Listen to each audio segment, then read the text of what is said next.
guys, galing kami sa Eastern Clouds doon sa Mahaplag, bandang malapit na sa Baybay, Leyte. At ngayon pupunta naman kami sa 10,000 to?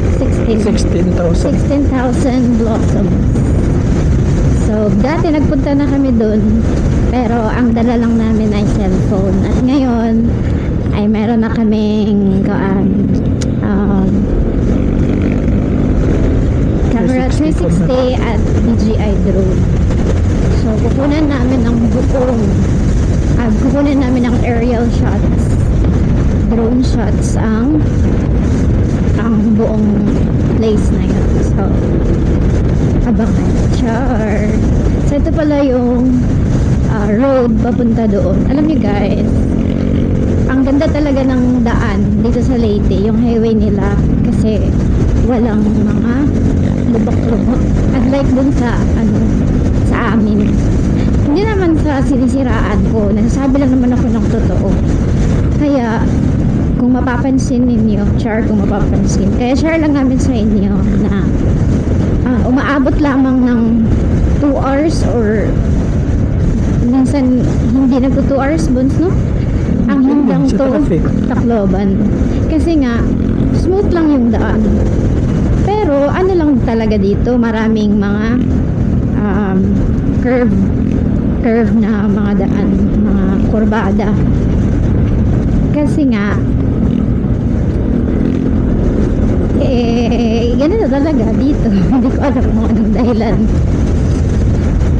Tsaka doon naman sa amin na malapit lang sana yung Tacloban at doon sa bahay namin. Kaya lang nag-take siya ng almost 1 hour, minsan 1 hour talaga.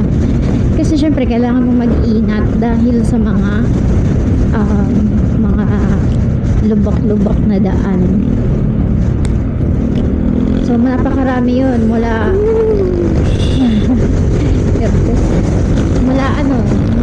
sa amin mismo, kasi hindi na lahat.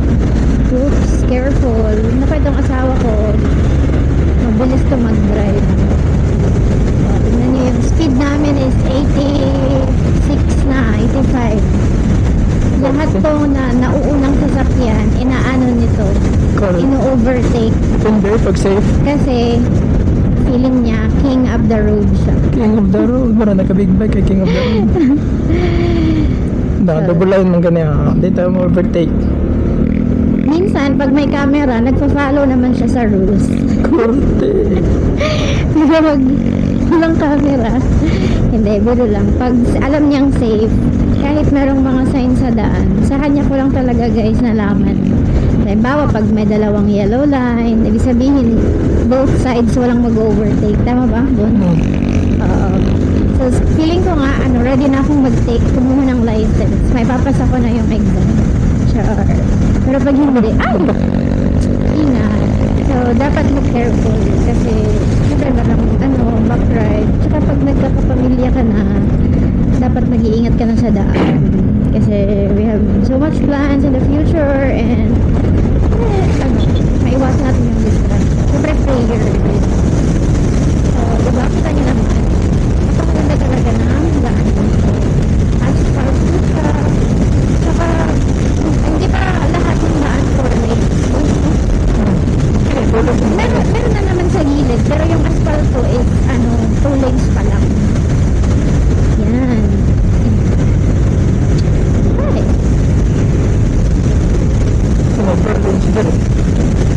So, clear skies. Tapos, dito si Bones, mahilig siyang mag-banking. Dati, nag-o-opposite ako kasi natatakot ako baka matumba. Pero sabi niya, wag daw akong mag-opposite.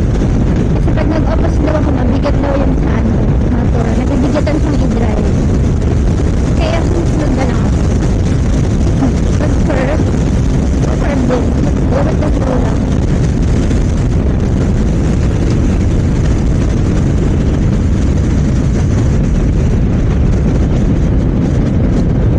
Medyo malayo pa tayo guys doon, pero hindi na ito masyadong matagal kasi mabilis din naman yung takbo natin.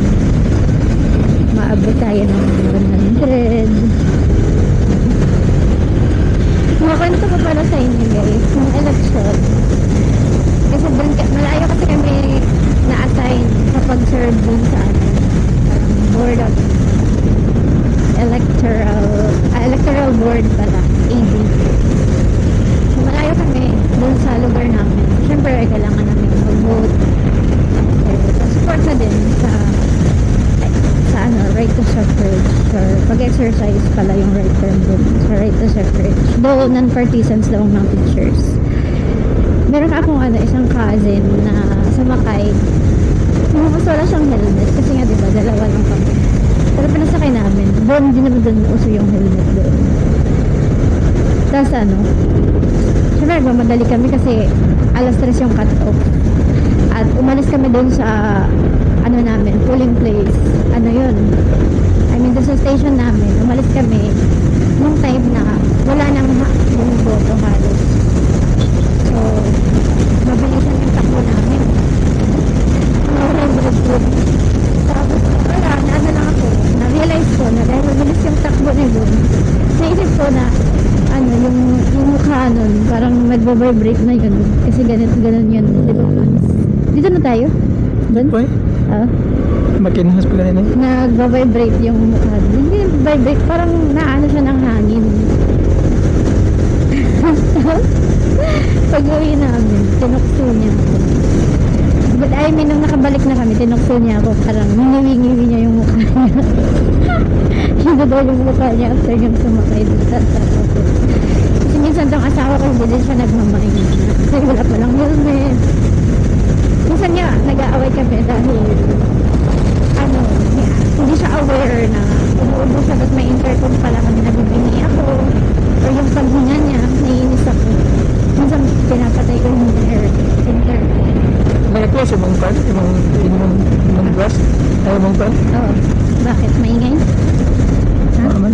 Abi na, pan. Oops.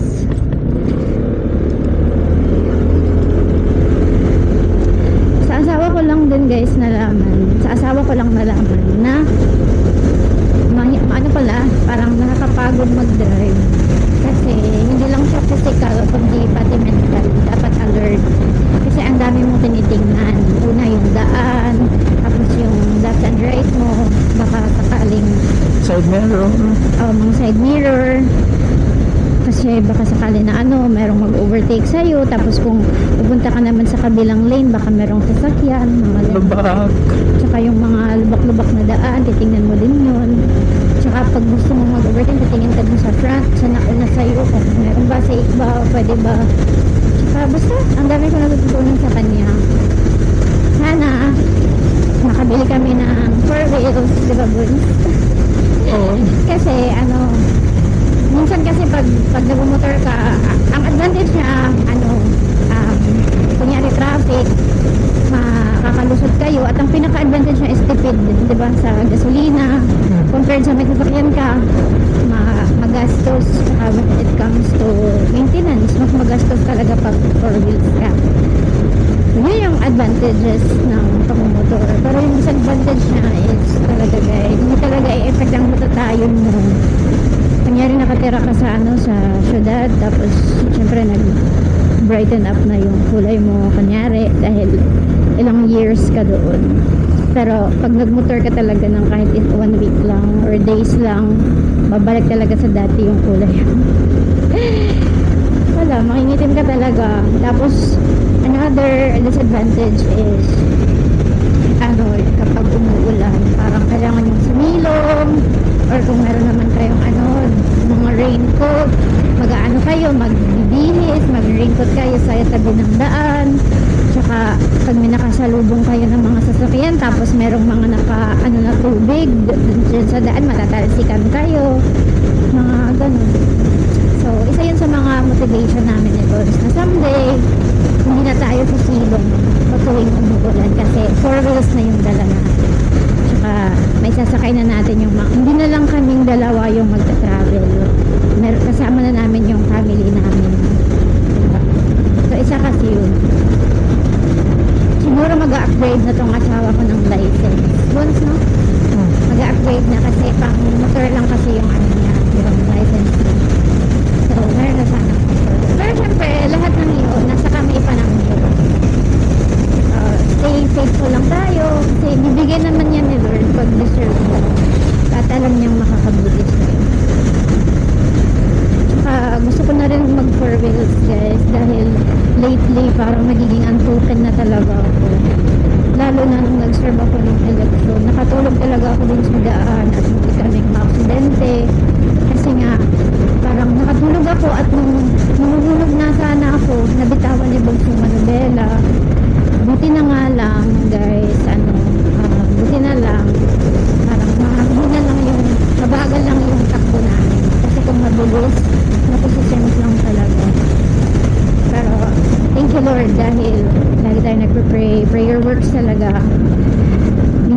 underestimate natin yung parang umuwi lang tayo sa bahay na wala lang. Pero dapat talaga every time naalis tayo, tas makakarating tayo sa pupuntahan natin at nakakauwi na tayo, kailangan talaga natin magpasalamat sa Diyos dahil iningatan niya tayo sa whole travel natin. Sa lahat ng oras, dapat tayo magpasalamat sa Diyos. So, ang dami ko nang sinabi, Bones. Bakit ang tahimik mo? Focus ko sa drive. Focus na siya sa driving. Hirap talaga pag makatulog ka, lalo na dito pag biyahing late ka kasi maraming curve na ko, delikado. Kaya nga nung umuwi kami dito, tapos kakaserve ko lang ng eleksyon, daw nakatulog na ako noon. Pero inaantok talaga ako, grabe, hindi na umi-effect yung pakagat-kagat sa labi para hindi makatulog, pahilamos-hilamos para hindi makatulog. Nagnanamid na talaga yung buong katawan ko kasi naantok na talaga ako. Gusto na talagang matulog ng katawan ko. Ang ginawa na lang namin ay yung intercom kasi na ito ay merong music sharing. Nag-play ako sa YouTube ng mga praise and worship songs, tapos umaawit ako para ma-survive ko yung almost 2 hours na biyahe namin from Tacloban papuntang Hindang Lake. So, thank you Lord dahil umabot tayo ng safe and sound at hindi ako nakatulog.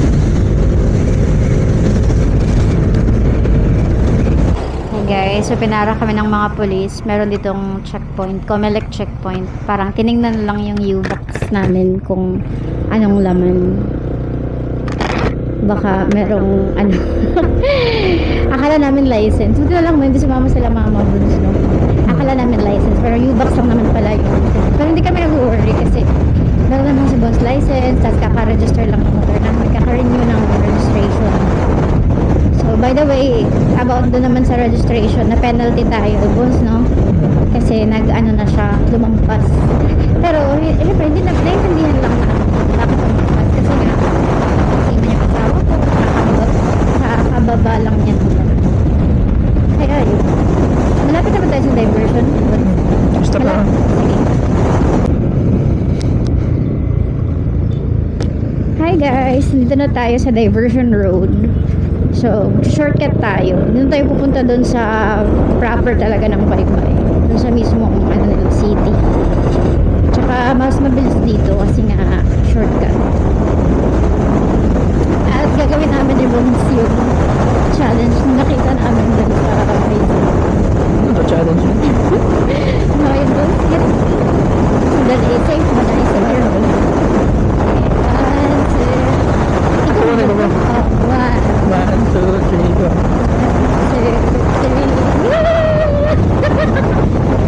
Okay. Okay na ba? Tapos, meron pa isa. Pa-sweet effect. Ito kasing asawa ko. Gaya-gaya siya. Pa-sweet na, sweet Ganito, na. ganito. Tapos, ganito daw. Ganito. Ano, nakita ba? Sige, sige ba? Ulitin? Ulitin? Ha? Height, pag-height. 1, 2, 3, and 4. Nahirapan ako kasi okay, okay na yun. Hi guys, so we're back again. Papasok na tayo papunta doon sa pupuntahan natin na 16K Blossoms. So ito yung pasukan.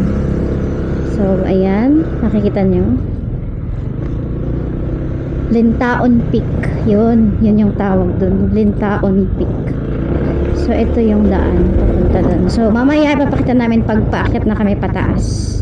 So yun lang guys, stay tuned. Hi guys, we're here na. Sige. Pataas na tayo. So Paakyat. pataas na. Paakyat. Hindi na tayo maakyat. Okay, paakyat na yung motor natin. Papunta doon sa Lintaon Peak. Kasi nga, peak siya. So, meaning, nandun siya sa taas. So far, okay yung daan dito kasi hindi siya masyadong mainit dahil maraming puno. Pero for sure, doon sa 16K Blossom talaga, napakainit doon dahil plains yung, di ba? Plains, no? Walang puno doon. Pero, okay lang yan dahil hindi na naman ako magpapainit dahil nakita ko na naman yung simbong sa lang yung doon, drone.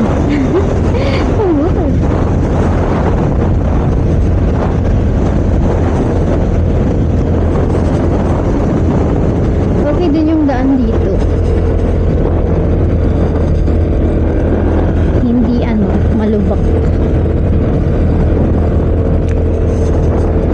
So, meron din ditong kainan. Kung gusto nyong kumain, merong madadaan ng kainan. Totoo talaga no, na malaki yung tulong ng turismo sa isang particular na lugar. Kasi, kunyari mayroong tourist spot, magkakaroon ng maraming trabaho yung mga tao. Merong maraming income, tsaka trabaho. Kasi, pag may pupunta doon ng turista, syempre meron yung entrance fee. Tsaka yung mga tao na naka-in-charge doon, babayaran yan. Kasi, halimbawa, maraming taong kakain, tapos mag-hire ng maraming crew. So, malaki talaga yung tulong ng turismo. Ito na lang, yung pero syempre meron din yung negative side. Kasi sabi nila, ng iba, merong nasisira din, mga ganun. Pero siguro, na lang, maging responsible na lang. Oh, grabe, ang taas. Wow, nandito na yung view. So, ito na yung napakagandang view. Oh. Overlooking. Yeah, overlooking. Mas mataas na tayo, guys, kesa sa sa dagat, sa sea level. Mas mataas na tayo. Meron sila ditong church. Siguro nung hindi pa ito nasisemento dito, Bons, na mahirap dito, no? Yung pag-aakyat.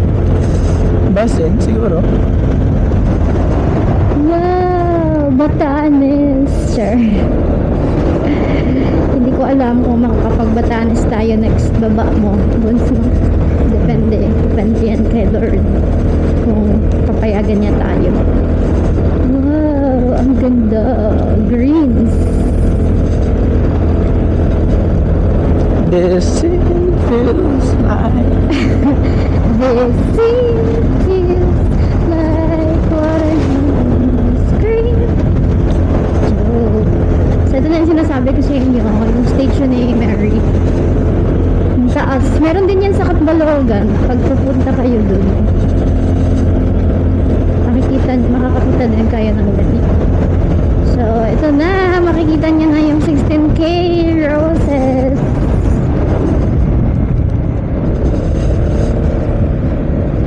Siguro maganda talaga dito pag hapon, Bons, no? kaya ka na natuta, sunset. Oo, hindi gaano mainit. Closed? Na dito pikas. Temporary closed. Bakit kaya? So, dito tayo dadaan. Abot ko na ba siguro? Okay. Meron akong nakita doon. Yung motor. Nag-picture. So, maghanap lang tayo ng shade. Abot ko na ba ito? Sige ba ito? Doon tayo sa puno, Bons, mag-park. Pero